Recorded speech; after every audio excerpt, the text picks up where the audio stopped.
Welcome back. Today is March 14th, 2017. 3 times a charm. The Japanese Diet is now considering the conspiracy bill. It's been named and renamed. Michael is sitting on your left for a reason. Michael, you love this conspiracy bill, don't you? I love the conspiracy bill because that's what it really is. They've changed the name to the anti-terrorism bill or the terrorism preparations bill. It doesn't matter what the name is. It's basically the same anti-conspiracy bill that they've been putting out year in and year out, hoping that they can criminalize conspiracy, but which isn't a crime here in Japan. You can talk about doing things and get away with it, because you cannot be told that you are committing or likely to commit a crime and be dragged in by the police. 622 classifications of crime. Well, now they've cut it back to 277. But we should really step back and just discuss the whole notion of conspiracy in a broader sense. Right. Well, it literally means to breathe together. So it can, in a neutral sense, just 2 or 3 people coming together. That's to co-inspire, right? To breathe together.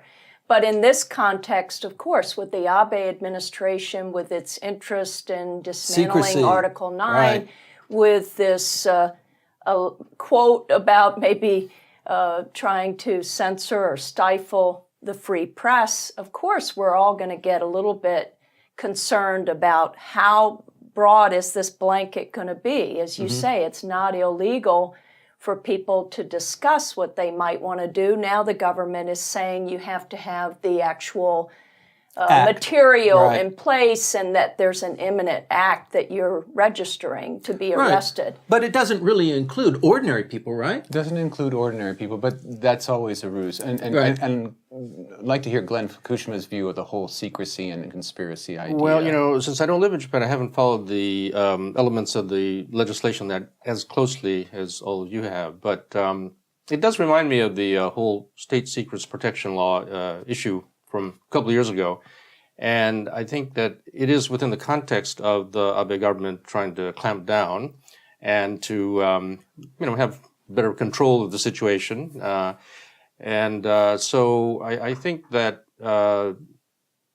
there are some real concerns about the extent to which it will stifle discussion and freedom of the press and freedom of speech and so forth. So I think it's something that all of us need to watch very closely. Well, and it's a balance between public safety, right, and civil rights and civil protections. If I were working for the Japanese government, you're looking 3 years from now at 2020 with Japan being under the spotlight and there's great concern, not only for actual terrorists coming here, as difficult as it may be with the way that they control their borders, but with cyber breaches. We've seen that the world over now, having a cyber hacking. So you always want to have not too much of a tilt one way or the other, but it from your perspective inside the government, you can understand somewhat where they're coming from.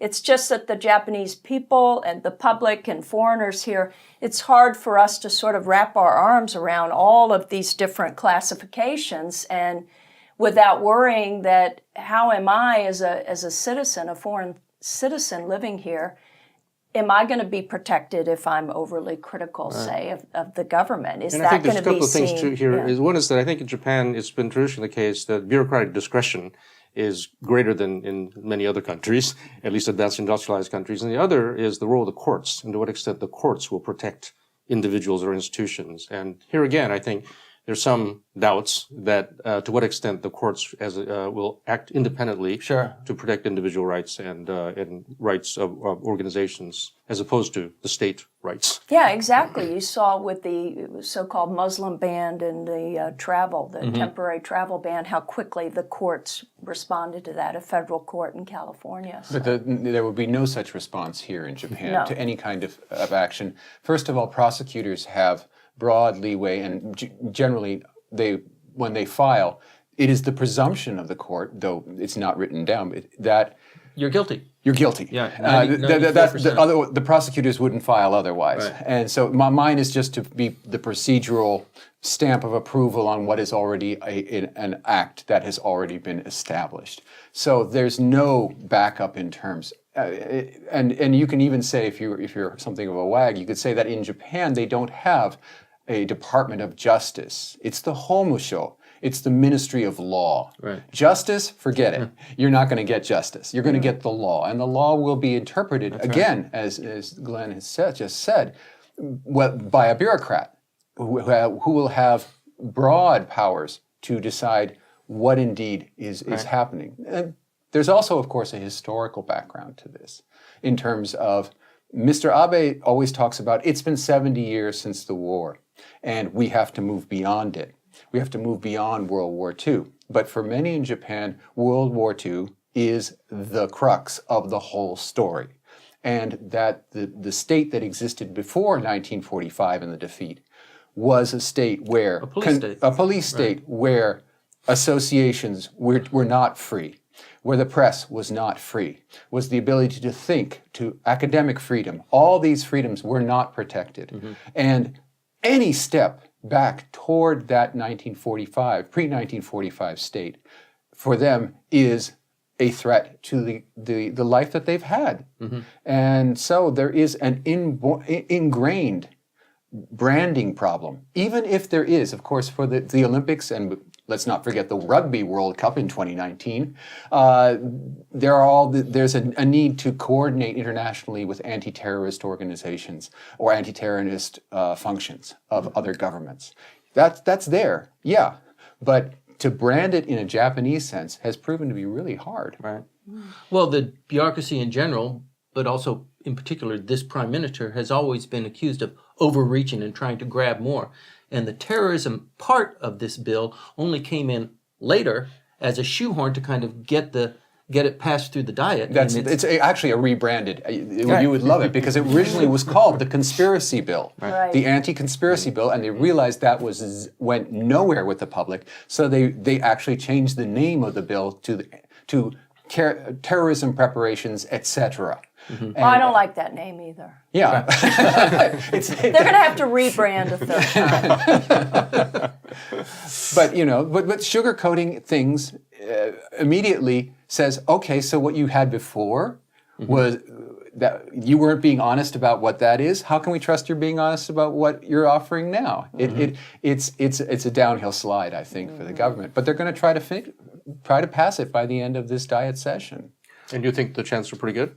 Well, the Komeito has signed on to it as an anti-terrorism measure. So what the Komeito says yes to, nobody else can. Pass it. Well, yeah, it'll be with straight party lines, even with the DP in relative disarray and very weak right now. The Democratic Party will be able to at least say, this is a cruddy bill. We don't support it. But not to throw a wrench into the works, the Moritomo school scandal in Osaka is also going to play a little bit into that for a little bit of horse trading. Perhaps they could pass that bill and forget about other things. We'll vote for your version of the bill. Well, if by Moritomo Gakuen you're going to allow more exposure in the Diet in return for peace on the conspiracy bill, boy, that's going to be a deal that I was thinking the other way around. Mr. Abe doesn't have that the other way around to offer. He can have offered to the opposition, okay, we can discuss Moritomo more. In return, let us get through the conspiracy bill. That's what he has. And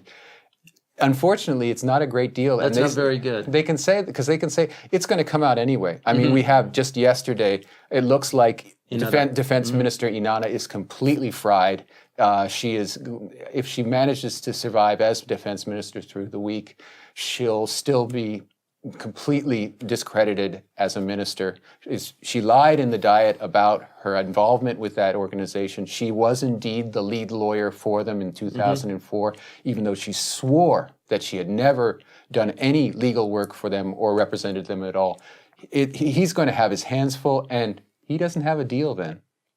Well, thank God the conspiracy bill isn't a law yet. Please stay tuned. We're going to continue to watch this and report it to you as it unfolds.